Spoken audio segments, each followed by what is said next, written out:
Hello there. Welcome to the Peanuts Gallery.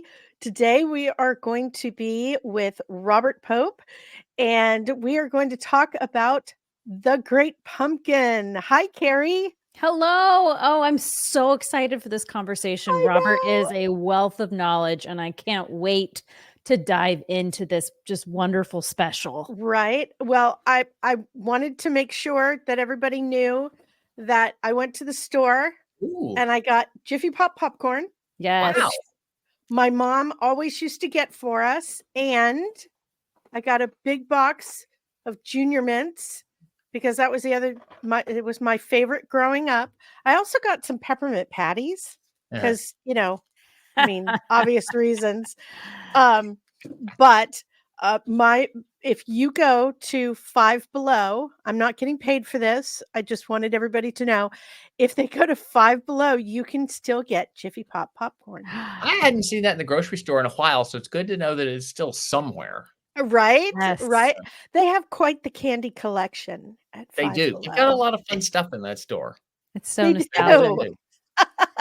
Junior Mints, on the Okay. other hand, are really easy to find because Seinfeld kind of breathed life back into the candy. Although they never went away, but you had to go to the theater to get them. Okay. Ah. They were mostly at at the concession stand, Yeah. sort of Well, thing. Yeah. those two things together, I was telling Patricia earlier, I was like, that's a beautiful uh uh set like the salty and the sweet together. Right. Mhm. It's such a combination. Yeah. It's always been my favorite when I go to the movie theaters. It's what I get every time. Right. So, anyway, welcome back, Robert. Thank you for having me back. Yay. Thank All you for right, having me. now, so dazzle us with your knowledge of the Great Pumpkin. Well, and the special, of course, is very interesting chronologically in the history of the specials, because, of course, um, Charlie Brown Christmas was a unexpected success, a Right. smash. You go back and you think basically very nearly 50% of the households who owned a television were watching that special.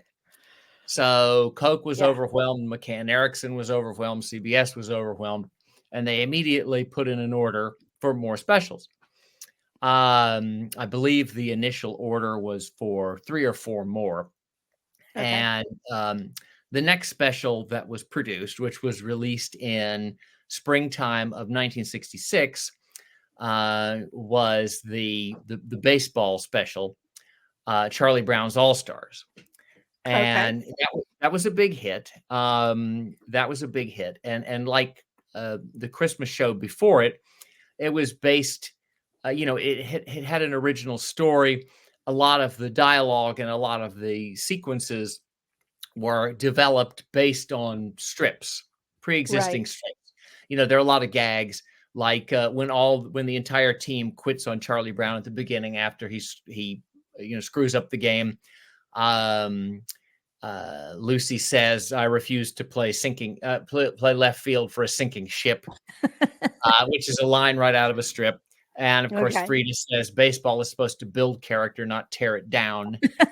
Amazing. That's also so. There's lots of things, but the overarching story, the idea that there's this adult character, Mr. Hennessy, who owns a hardware store and he wants to sponsor Charlie Brown's team, and of course, at the end of it, Charlie Brown sacrifices the uniforms and the structure he's going to get because Mr. Hennessy says that the league won't allow for girls or a dog to be on the team. And of course, Charlie Brown won't do that to his entire outfield. But at any rate, I'm getting a little off track here. The whole point was that was a very big hit, Yeah. but it didn't serve the purpose that CBS was looking for, which was CBS wanted a perennial. It wanted something that could run as a holiday Mm. show, Mm. because the minute they had Christmas, they realized we can run this thing for the next 100 years, and Yeah. it's just pure profit. So Yeah. Lee Mendelson, the producer, is getting ready to go see Sparky and meet with Bill Melendez and try to figure out what the next special is going to be. And he basically gets a call from an executive who says, well, it needs to be the next special needs to be a monster hit, or when we're done with this buy, that's probably the end of it. And it needs to be something we can run again and again. And so all of this structure is suddenly in front of Lee, and he goes to see Sparky in Santa Rosa, and they have a meeting with Bill Melendez, and he basically says, well, we've got our feet to the fire to come up with something and for fall. And so they're batting all these ideas around, based on the strip, but they don't necessarily have a structure. And they're talking about all the things that happen in fall as it relates to the Peanuts universe, like, Lucy's pulling the football away from Charlie Brown, that standard gag. They're Right. talking all these other things that would be, possible, like trick-or-treaters and this, that, and the other. And then finally, after they have the conference, it occurs to them that nobody's ever done a Halloween special. And Sparky was like, well, are we okay with a Halloween show, a Halloween special? And so he calls the executive back, and the executive's like, I don't care what it is, as long as we can rerun, and it's the monster hit that we want. And so at any rate, they huddle, and the centerpiece of the whole thing being the Great Pumpkin didn't come to them until fairly late in the game, as far as trying to figure out how this is going to work.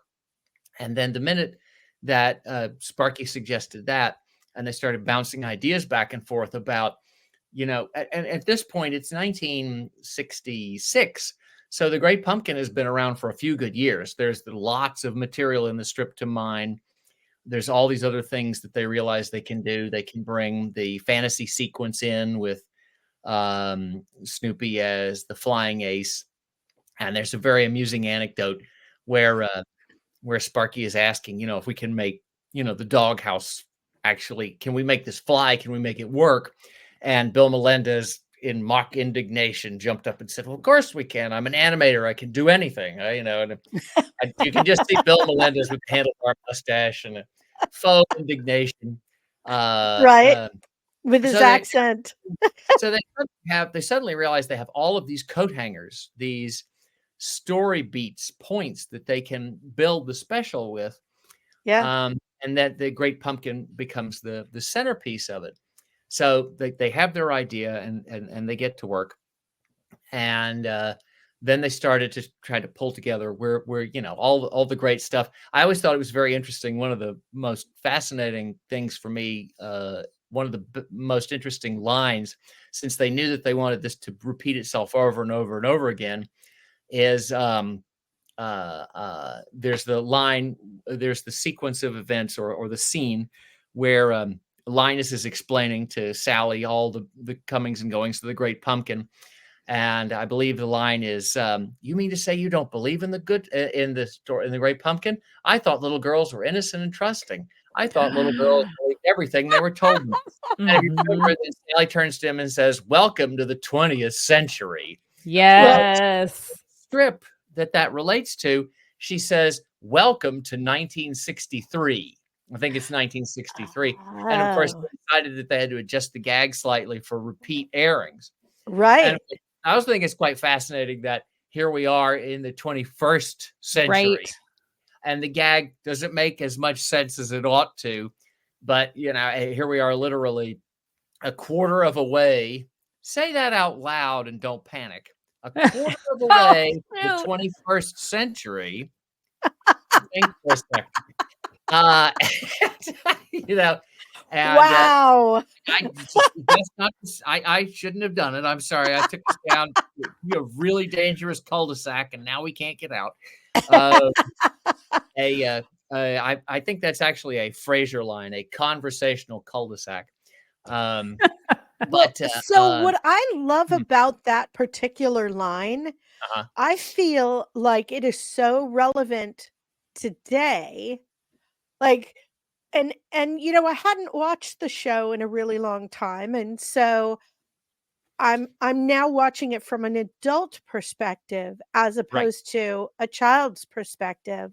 Mhm. And for her to come out with that line, Yeah. I was like, yeah, you go, girl. I know. I was so proud of my girl Sally when she said She's that. I was like, yes. Yeah, she's very, you know what? The whole thing is that it's a very interesting, it plays interestingly enough on what Sparky said. And he may not have said this in so many words, but almost all of the characters have a kind of Achilles heel. You know, Lucy's Achilles heel is Schroeder, Right. and Linus's Achilles heel is probably his blanket. And Sally's Achilles heel is her affection for Linus, because all the loves and Peanuts are unrequited. None of Right. them, none of them are ever, they're not transactional. They're not returned. The love Yeah. really just kind of goes out there and just falls flat on its face. So the fact that it's interesting that her natural defenses are kind of up, but on the other hand, she just can't stop herself. You know, she's so infatuated with Linus. On the Yeah. other hand, she's also kind of got a pretty good idea that this is really a stupid idea. You know, it's you know, she's there with Linus, and then of course she's also demure enough to threaten to hit him if he tries to hold her hand. It's funny you bring up an interesting point about the nature of when the special was created versus a lot of more modern sensibilities. One of the things that always struck me interesting, modern in watching it in a modern way, is the number of different items that go into the trick or treat sequences that don't make any modern sense. You know, they're the things they can get, as Sally would say, candy, apples, and gum, and cookies, and money, and all sorts of things. But no, you know, all the things are kind of being thrown loosely into the bag. And you know for a Yeah. fact that in the modern, you know, the modern way, people don't make popcorn balls and individual treats or dip candied Nope. apples and stuff like that. No. Everybody wants, you know, for sensible reasons, everyone wants prepackaged candy that's, Yeah. you know, and I of course vividly remember, frankly, not to steer us in the wrong direction again, but of course after the Tylenol scare in the 80s and other Yeah. things that happened, remember there were actually periods of time where local clinics would offer to X-ray candy and things like that. Very Yeah. sensationalistic things, because there were a lot of bad actors that were, doing some fairly awful things, and so everyone had a heightened But sense of but paranoia. were they? Or was it just No, that a lot of one how much thing of that is happened? how much of that is urban legend is really, hotly Right. debatable. But at the end of the day, it's always fascinating to see the arrangement where the kids are. Remember, after every trick or treat drop, they get together to see what they've got. And I Yeah. got 5 pieces of gum. Hey, I got a quarter. And of course, Charlie Brown. The other thing that struck me odd I too, got a rock. that was particularly, there's lots of extreme, Peanuts as a universe, certainly when in its prime. And Sparky certainly acknowledged that the strip that he drew as a grandfather was different than the strip that he drew when he was in the prime of his life, in Right. terms of the way that the characters behave towards one another. But Yeah. I always thought that it was very interesting that that somewhere, someone, more than someone, multiple people up and down that street were mean enough to have rocks prepared to drop in a child's bag of And Halloween treats. they all did it to the one child. Every last one Right. of them, just because he couldn't man a pair of scissors very well. It's just depressing. It's cruel. You It know certainly what? is. You're right, because none of them could have known it was Charlie Brown. Right. No, they have the foggiest idea. It's just some kid who has a really lousy costume, so they're going to punish him with a rock. Wow. Boy. Wow. Yeah, yeah. Well, That's and harsh. the parents, I mean, were the parents in on this too? I wonder, Well, that's is the it other thing that you're never quite sure. You right? sort of, a lot of watching, a lot of good entertainment is about deciding how much you're going to check out your brain in terms of asking questions that Right. don't necessarily make a lot of sense. When I would watch the special with my parents, The one scene that they could never reconcile was when Lucy gets up at 4 o'clock in the morning to go get Linus from the pumpkin patch. How, the parents have just gone to bed and Right. left Linus out there freezing his butt off. And it's up to his older sister, who is, angry with a mix of irritation at what she perceives as Linus's stupidity, and also, you might say, a kind of understood responsibility to take care of her brother. So she marches out there in the cold and drags his rear end and puts him in bed, takes his shoes off, and leaves him there. And I always, there are little things like that in the Peanuts universe translate perhaps better in the strip than they do in a animated, almost alive kind of presentation, because then you're left thinking a bit too much about, where the adults are in the universe, and that that's not really a concern. It's as dumb a Well, question as asking, except is Calvin, is Hobbes a stuffed animal, or is he a real tiger? You just don't ask the question, move. well, except that in the 60s and 70s, our parents weren't a part of what we did. I No, didn't go out trick-or-treating with my parents. no. I went of course out not. with my friends. Well, exactly. I now, granted, my life was probably not the normal childhood, but when we were living in San Francisco, our parents, the group of our parents, thought nothing of us getting into a taxi and Yeah. going to Ghirardelli Square by ourselves.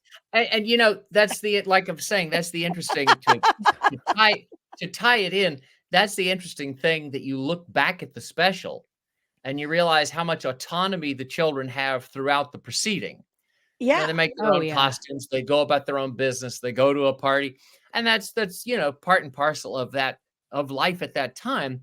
There's a great Seinfeld bit where he says to an interviewer, he says, "When I was a child, my parents had no idea what I was doing. I was sort of like a raccoon. They knew I was out there, but they didn't know where."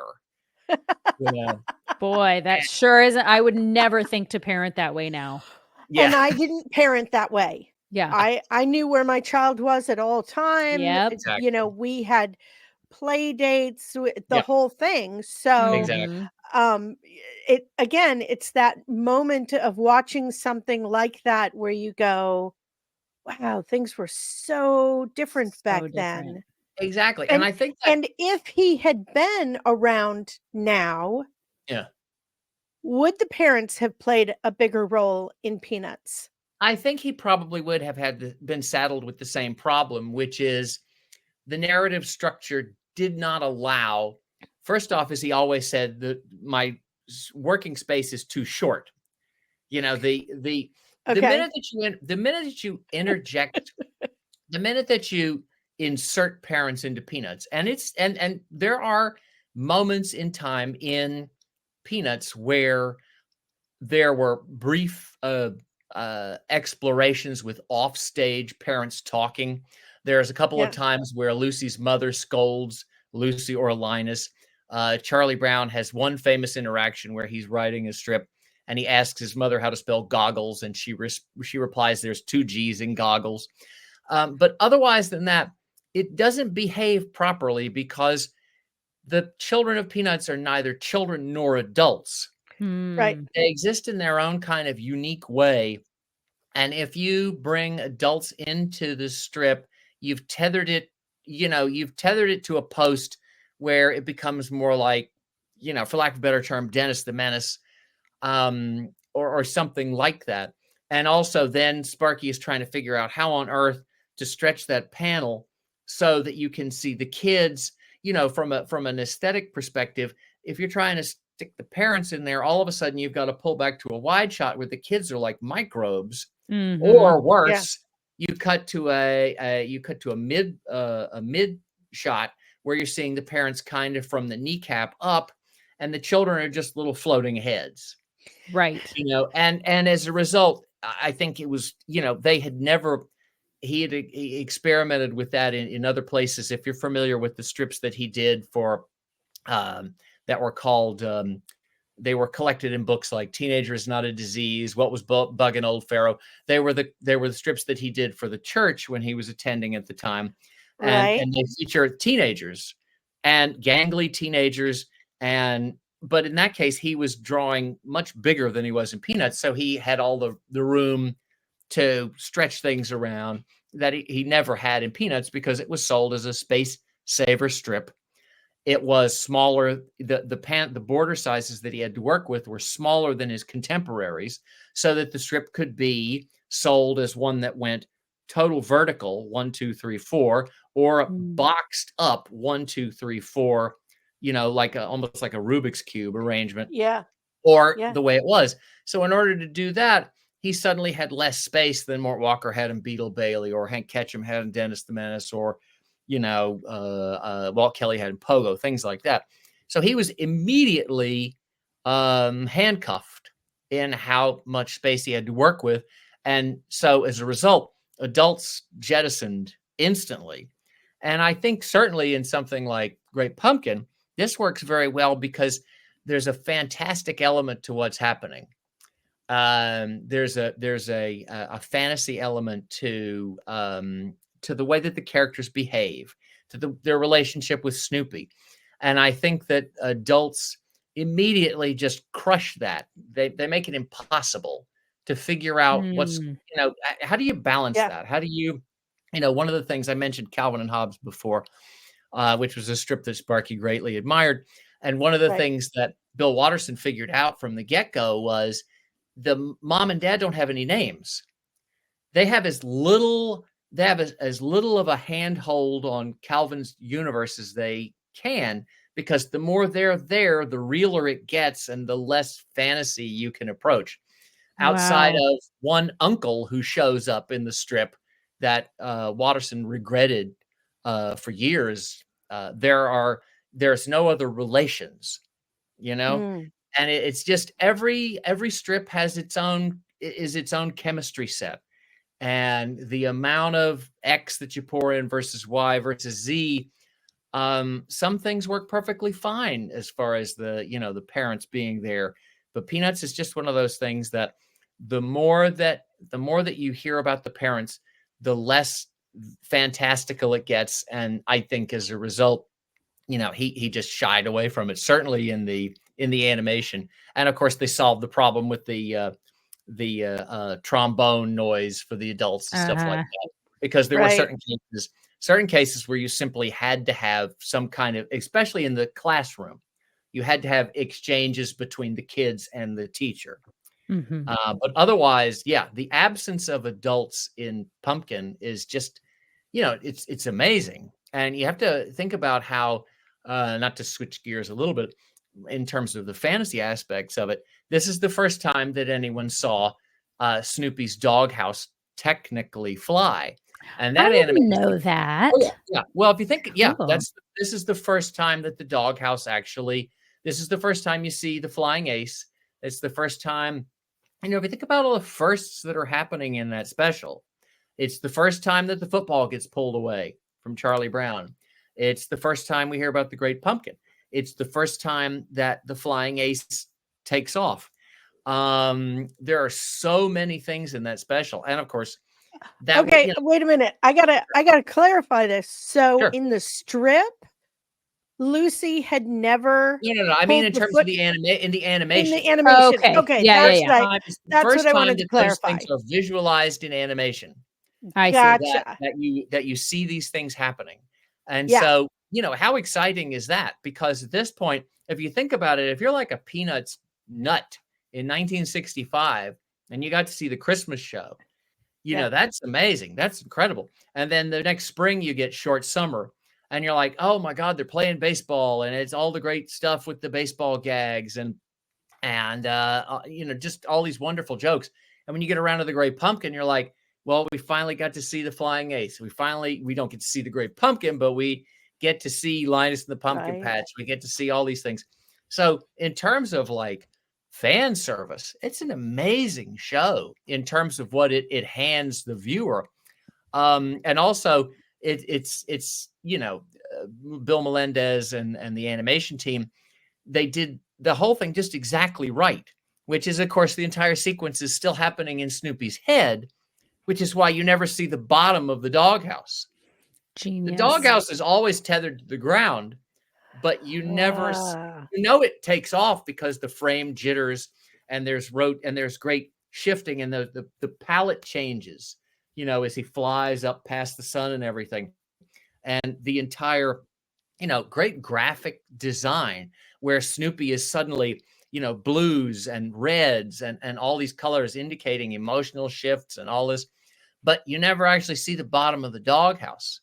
As a matter of fact, as he's landing after he's been shot down by the Great Pumpkin, there's all this billowing smoke, and the color palette has returned to what you'd call, the real colors. The doghouse is red, Snoopy is white, and when he crashes, the only indication we have of the crash is the animation, squashes and stretches, and the camera pulls back, revealing the grass line underneath the doghouse. So the entire flight has occurred without leaving the ground, but it left in his mind. It's an amazing bit of business in terms of telling you, the viewer, that this is a fantasy sequence, but as it's animated, you completely accept all the motions. There's the 360 rotation where the doghouse, where he goes up and around and then comes back down. And again, you never see the bottom of the doghouse. It's all happening in his mind. And that's wow. an amazing and incredibly successful interpretation of what's going on in the strip, because it's the same Yeah. sort of, it's all happening in his head. So this is, this was, and also if you look at the specials preceding Christmas and All Stars, everything is a fairly authentic interpretation of what was just seen on the strip. And certainly the opportunity for real aggressive design work, sound design, the animation, Bill Melendez's voice as Snoopy when he's reacting to the flying the Red Baron. You can't say enough good things about how that changed the game. It completely upped the expectations of what you were going to get from each successive special. And obviously, Yeah. like I was saying, it was the exact thing that CBS wanted. They wanted, so then they literally had like two, huge, they literally had two linchpins. You got the Halloween show and you got the Christmas show. Yeah. And that was the Lee Mendelson said that was the Wonka golden ticket to multiple special orders that took them into the late 60s and early 70s. Yeah. Where they had other holiday specials like Easter Beagle or Thanksgiving, stuff like Yep. that, Valentine's Day show, and that allowed them to push towards the movies and stuff like that. So in terms of the importance of the show, it's really the success of the Great Pumpkin Show really kept the characters evergreen and allowed them to move into the next decades. And of course, with what we've Yeah. seen in terms of the decline of newsprint and the way that people read and the newspaper and the way that they engage with comic strips and things like that, I think it's, I don't think it's an exaggeration to say that the specials are an outsized reason as to why the characters remain in the public eye 4 years after the strip debuted in Yeah. 7 or 8 papers in 1950. Yeah. Those specials are front and center, an enormous outsized reason why we love these characters and why we're talking about them today. Yeah. Well, and so much of the time when I'm at a Comic-Con, I'll have even young people come up and go, "Yeah, I watch this with my parents Yeah. every year." And I think a lot of times they don't necessarily get the connection to it that their parents have.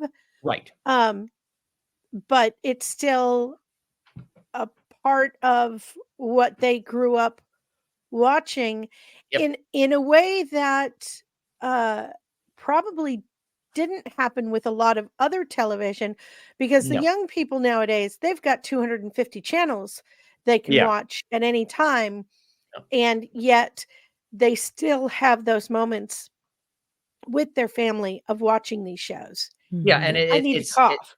gotcha. Excuse me. All right. Yeah. Pigpen must have walked by. See, there was my plug. That's I, right.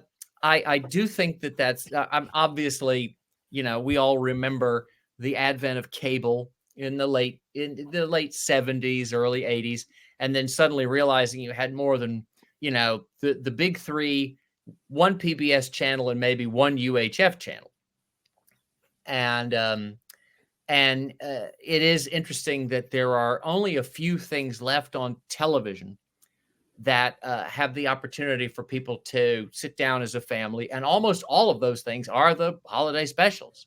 Mhm. Everyone sits down and watches Rudolph the Red-Nosed Reindeer and Yep. the Grinch and Charlie Brown and stuff like that.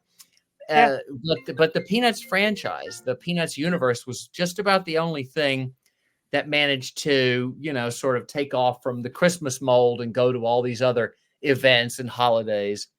I mean, you could certainly make a case that the Rankin Bass folks made a lot of varying specials over many, many years, but a lot of them are tethered to Christmas.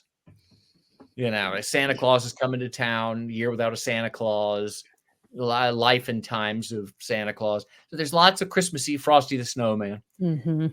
But the Peanuts stuff, they managed, almost certainly at the success of this Great Pumpkin Show, to be able to tap into a vein where they had specials that had, some of them have nothing to do with any holiday at all. A lot of them are largely kind of set aside. They're certainly not. They're mostly DVD business, like a Short Summer, or You're Not Elected, Charlie Brown, or It's Magic, Charlie Brown. And of course, I remember She's a Good Skate, Charlie Brown. That's right. Yes, With our girl. someone we know was the voice of Peppermint Patty, and I'd like to That's also right. repeat for about the zillionth time that was one of Sparky's favorite specials, because of all of his extended sequences of strips, he was almost always, he remarked that he thought his most successful one was the multi-week sequence where Peppermint Patty trains for her skating contest. Oh, And I so, didn't know that. yeah, he loved that. Well, I'm sure you know the story about the fella who, well, if you remember, I'm switching gears here, but I'll spin back around. Don't worry. But if you remember that special, the genesis of that special was because he got a call from someone who said that they did bird calls and bird songs. And he was like, well, that's wonderful. I don't know how on earth that applies to anything we're doing here. And then, of course, he just, Sparky and Bill Melendez and Lee Mendelson, they just allowed that to percolate for the longest time. And of course, and this is an interesting thing too, just as Great Pumpkin takes some of the things from the strips and kind of steers them in a different way because it has to, because of the narrative, because it's a TV show. Good Skate could not end the same way that the strips end, because it just didn't have the narrative that they were going for. They wanted something that was more uplifting and sweet.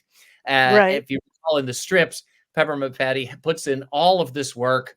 Marcy makes the horrible dress. He goes and gets her hair cut by Charlie Brown's dad, and it turns out he thinks she's a boy. She has to wear the giant wig. She gets to the competition and suddenly realizes that she's been training for a ice skating competition, but it's a roller skating competition. And that's where it ends. Right. It's a very funny, kind of cynical wrap up. And when they were doing Good Skate, they were desperately kind of trying to figure out, how do we wrap this thing up? Where's the climax? Where's the tension? And then it occurred to them that the Peppermint Patty's music would be damaged, and that Woodstock would whistle the song or sing the song rather, and they came up with Right. this really sweet kind of an ending that It had is. and it also created, it created that great third act tension that isn't present in the strip because that's just not the way that the narrative works. Right. And it's the same thing that happens in Pumpkin.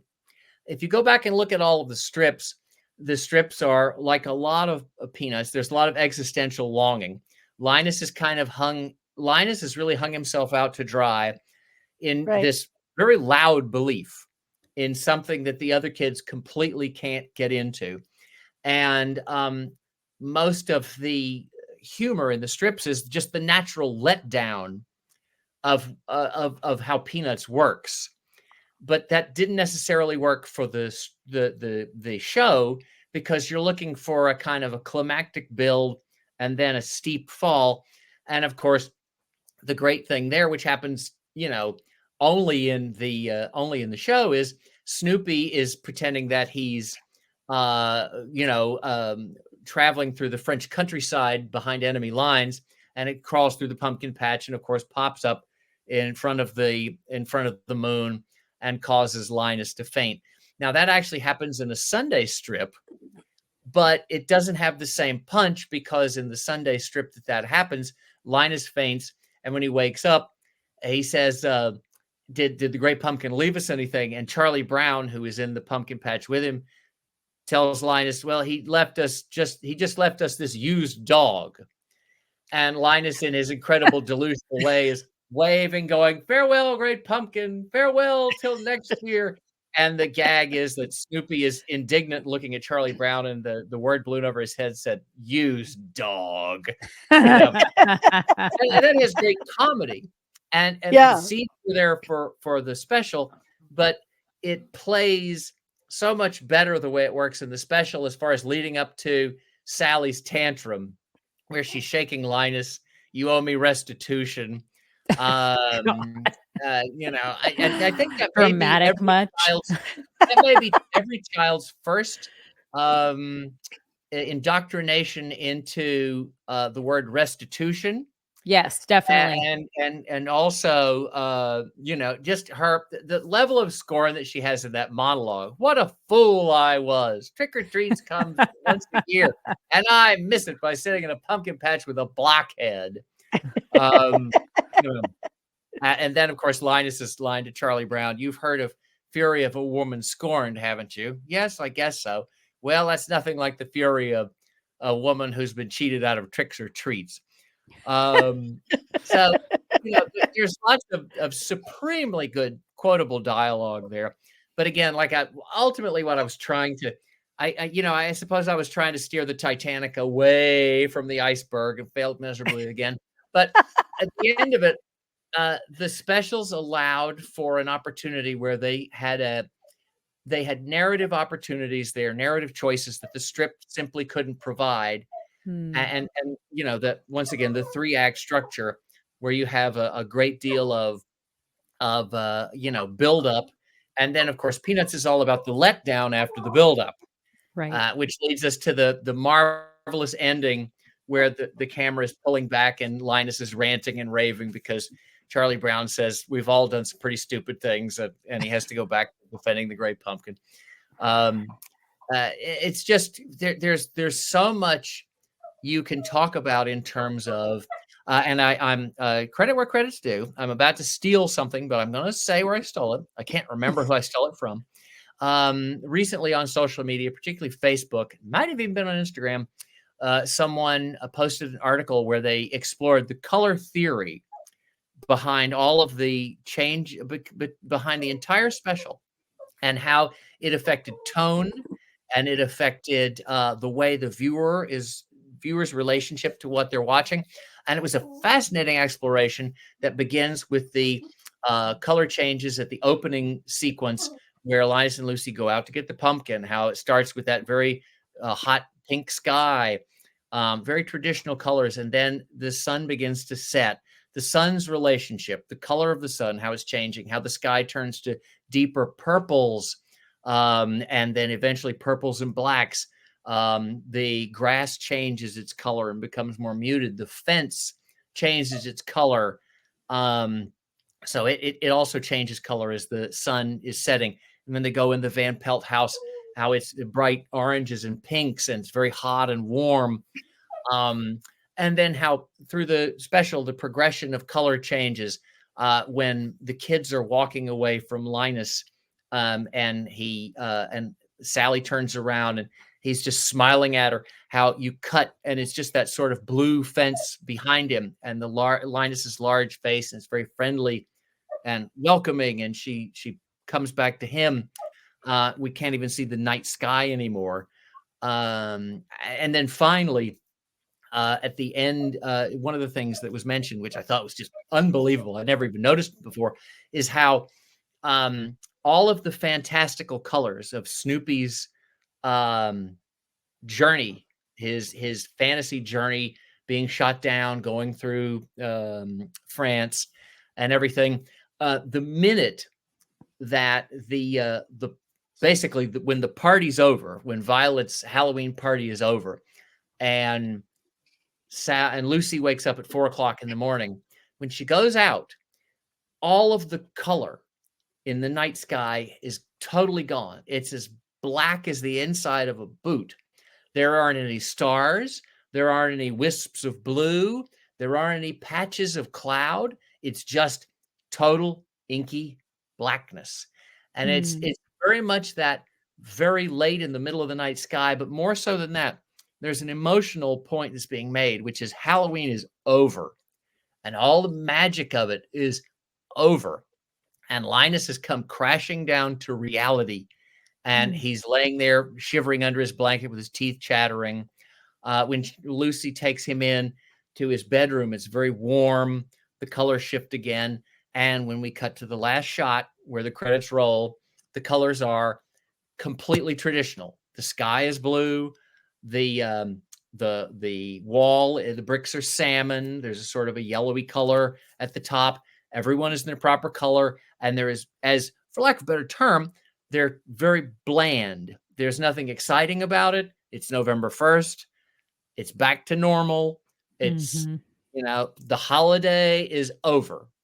And it's just amazing how you're taken on this incredible color theory journey that, frankly, up to this point had not been explored in the first two specials. They're much more traditionalistic in the way that the colors are presented. And I wish I could think of the name of the chap who posted that. Patricia, I'll try to send you the link later on social media. But it was a fascinating thing. And again, me and amongst my friends of animators and cartoonists and people who've been looking at that special for decades, we'd always talked about the opening shot with the transition of the sky going from bright to dark, but hadn't given an awful lot of thought to the other places where those color shifts are so important. It's just, it's an endless deep dive. Wow. And once again, I feel like I will watch this special in a completely different way than I have ever watched it before, because of the stories that you've told. And certainly I would never have noticed the colors because partly because I'm not an artist. But I'm watching the characters, right, not the psychological things that are going on around the characters. Exactly. And I mean, the intention is for you to not even notice it.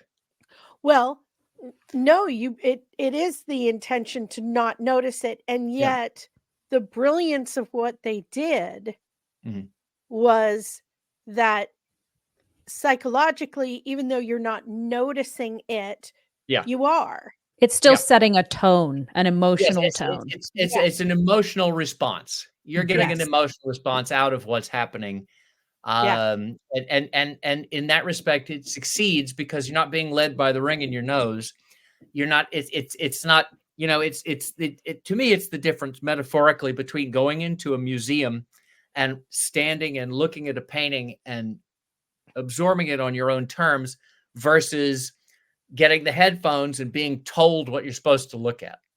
Mm. And I'm not coming down on that either, because there's lots to be gained in terms of understanding of the art you're looking at. But I think sometimes everyone comes to something like that with their own interpretations or their own emotional responses.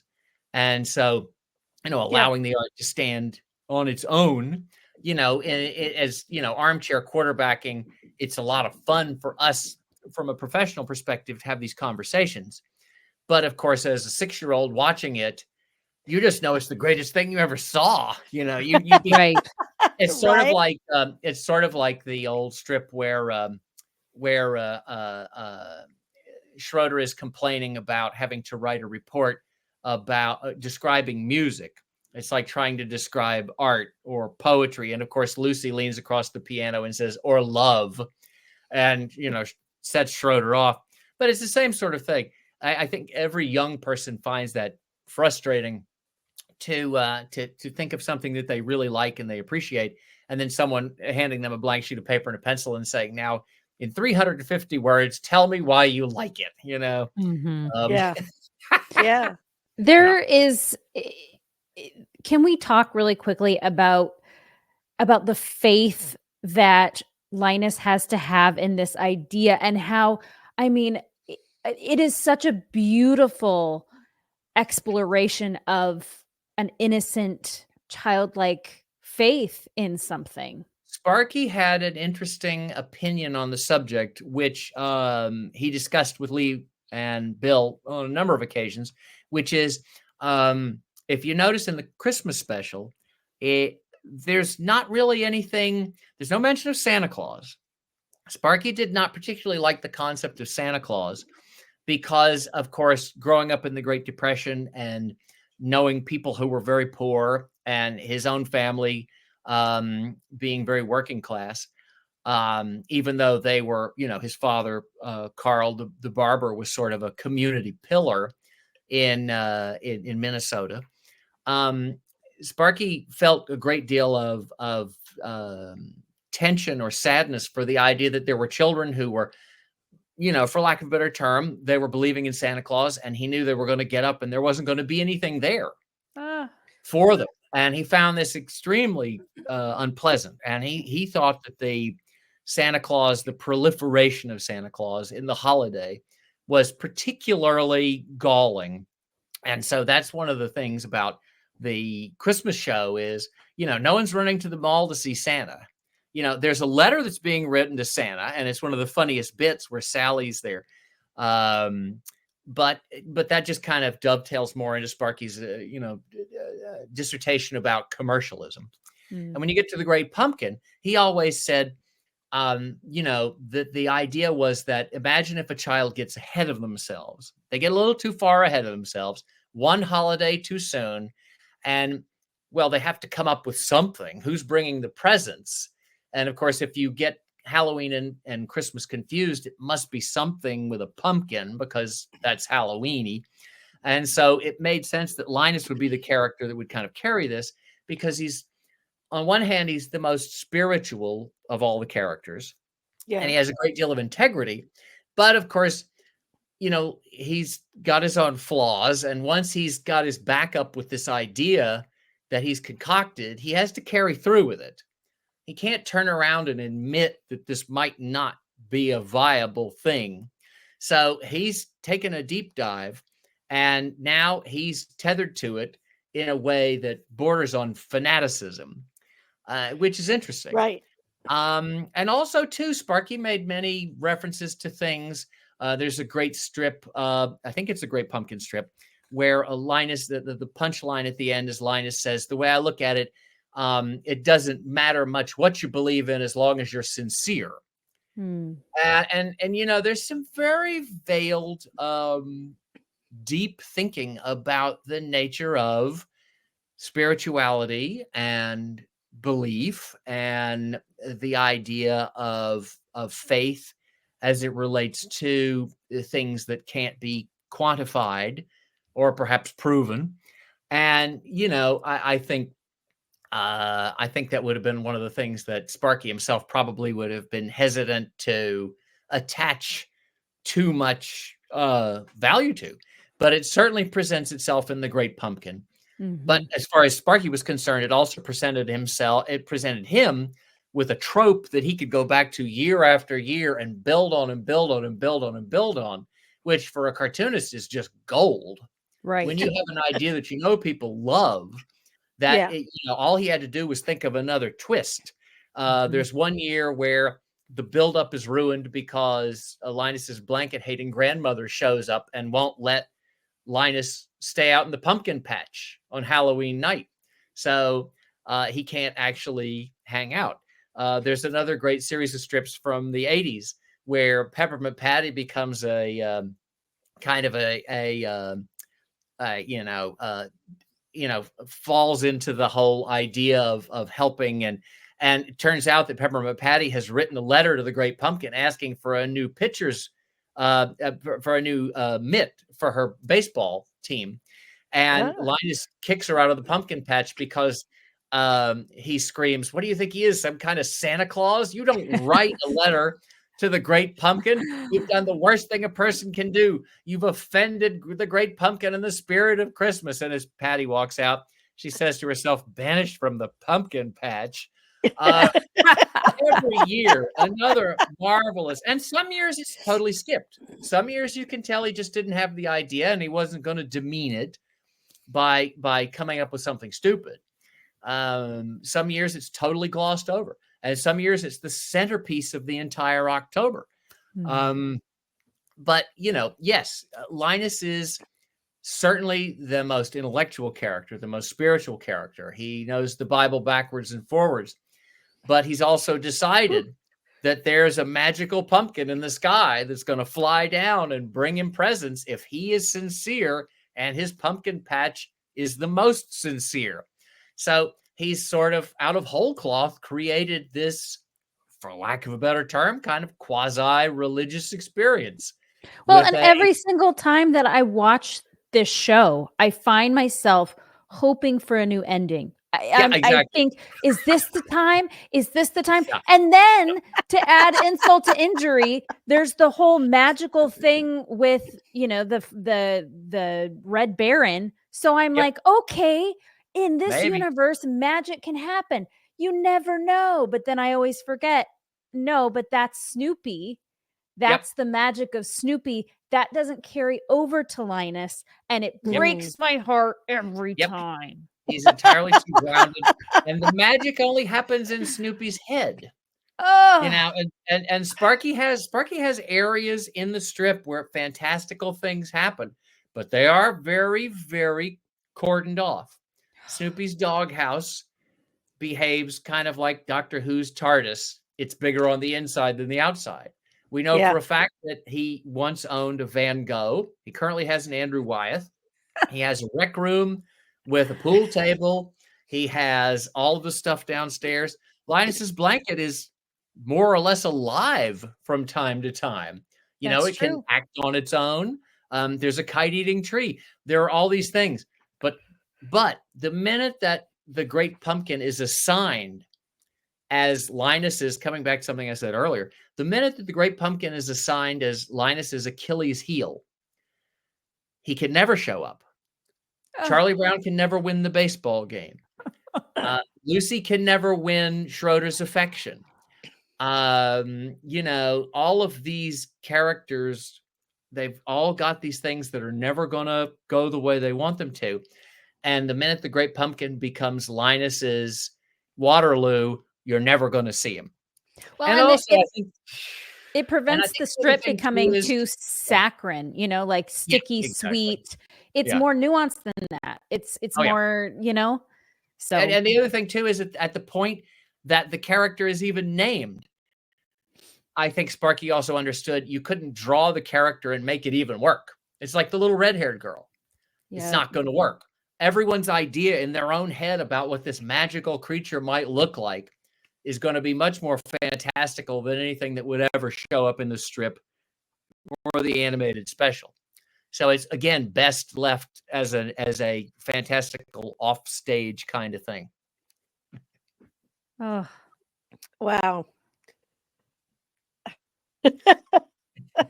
I wasn't I sure to keep going or not. well, I'm still so sad that I'm so sad for Linus every time. Not only he gets, not only does he get no candy, he gets no. There's no. He doesn't even have the luxury of going out for tricks or treats. Right. You know, he's Yeah. committed to the pumpkin patch.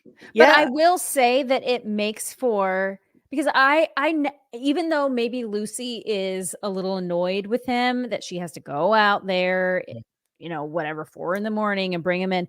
How tender. That's Lucy at one of her most like tender moments, I It's a find. And fascinating. Yeah. She doesn't have them very often. she doesn't have No, them very often. And it renews my faith in her Well, the best part bit. about that is watch that sequence very carefully, and you'll see two things. A, she's aware of her obligation, and B, she doesn't want to do it. Because if you watch her face, the minute that she gets Linus up and starts back to the bedroom, she goes from a very kind of a, when she's walking out by herself in the dark in her little nightgown and her coat and her brownie cap, she sort of has a look on her face that's very vague. You're not sure what her emotional state is. But the minute she gets a hold of Linus, she's got a scowl and a big frown. She's frustrated about the whole thing. She's appalled at the stupidity of it. She has to do it. Her brother, he can't sit outside and freeze. That's the other thing, too. You know, But she even takes his little shoes off for him. Pops his shoes off, puts the blanket over him, and that's the end of it. It's a very sweet moment, but it also plays back into something that Sparky said about Lucy one time, which is if you look below the surface, she's probably very tender. However, if you scratch below that, she's probably even worse than you think she is. Oh. and that would be the definition of a narcissist. Yes. There you go. That's true. See previous episodes on that. I was about to say that would probably be something that she would put together for the psychiatric booth. But the problem is the narcissist is running the psychiatric booth. Yep. Right. Yeah. Right. Yeah, going to Lucy for psychiatric advice is probably a lot like going to Hannibal Lecter for psychiatric advice. Right. Yeah. Might not go well. Might not. Might not. Well, Robert, thank you so much for coming on and Thank you both. digging into this history of the great pumpkin that we all know and love so well. Again, you have broadened my understanding of each of the specials and what Sparky was going for, what Bill was going for. I just love your insights. Thank you so much. What a for delight. Being on the show. You're such a wealth of information. Here before I go, this book, I do not believe this book is currently in print, but it's fairly easy to find. Maybe Barnes & Noble or Amazon or something, or eBay. This is the soft cover book called The Making of It's the Great Pumpkin, Charlie Brown. And it is a treasure trove of things that I have stolen and regurgitated largely for this conversation. And it's worth everybody's attempt to find because it has a great, articles about in here. It was written by Lee Mendelson, and Bill Melendez does some reminiscing in it too. It's a fascinating book. It goes over the entire production, storyboards, Guaraldi's music. And we didn't even talk about the expansion of Guaraldi's musical cues. How in this particular special, and I swear on a stack of Bibles, we're done. How in this special, it's a sextet. So the version of Linus and Lucy at the beginning has the expansion of woodwinds, and this added a whole new layer of nuance. The musicality in the special, the arrangements by John Scott Trotter, it expanded the musical universe of Peanuts so much more, just the opportunity to do it. So at any rate, the book is certainly worth looking for. The special you can sit and watch 3 million times, and you will always find something you didn't see before. It's on Apple TV, by the way. Okay, I'm only going to mention this. Yes, Apple TV. I'm only going to mention this one time because those of us that know. when you go to the sequence where they're at Violet's party and Snoopy slides down the curtain in preparation for the bobbing apples sequence, look carefully at Pigpen. He's wearing glasses. Oh, He certainly is. okay. Freeze frame it. Just watch it. Interesting. But Don't know why that happened. Not even sure what was going on. But in that scene, Wow. Pigpen is wearing little circular glasses like Linus did in the early 60s. Maybe it's part of his costume. You would think that, and that might be a really good dodge, but I'm going to have to say no. Ah, Maybe he's dressed as Linus. I'm not sure. He's dressed just as Pigpen. At that point, all the kids have taken off all their costumes. Oh, okay. They're out of costume and they're having fun at Violet's party. Okay. So they're just racing around. Anyway, just look at it. interesting. So I did want to mention that Apple TV is going to open Yes. the ability to watch the show For- without being a member or having a subscription on October 19th and 20th. Nice. You'll be able to log into Apple TV. So I'm going to try to get this episode up just as quick as we can to make sure that everybody knows that they can go and watch it, because it is such a perennial favorite. It certainly is. Thank you both so much for everything. I appreciate you, the chance to Robert. talk. Yeah. Thank you, guys are great. Robert. Thank Thanks. you both. And we'll see you all next time on the Peanuts Gallery.